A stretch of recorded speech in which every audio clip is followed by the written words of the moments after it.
એક સમાજ સુધારક સમર્થ સંતની મારે વાત કરવી છે. ઉત્તર ગુજરાતની પાવન ધરતી, એના બનાસકાંઠા જિલ્લાના કાંકરેજ તાલુકાનું પારેવાની પાંખ જેવું રૂડું ટોટાણા ગામ, ન્યા ઠાકોર સમાજની માલિપા પિતા મોહનજી અને માતા લાખુબાની કુખે એક તેજસ્વી બાળકનો જન્મ થયો, જેનું નામ સંત શ્રી સદારામ બાપા.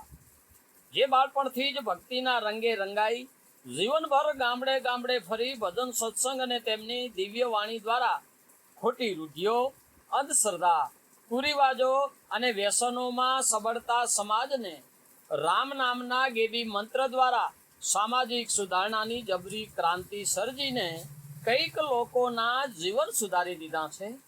તેમના દિવ્ય પ્રભાવથી અંજાઈને લાખો લોકોએ સ્વયંભૂ દારૂ છોડીને સાદું જીવન અપનાવી લીધું છે.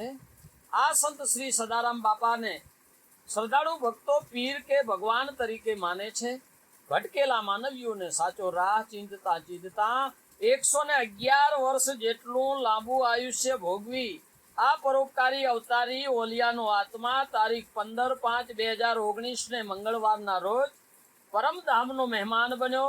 સંત શ્રી સદારામ બાપાને કોટી કોટી નમન છે, કોટી કોટી વંદન છે.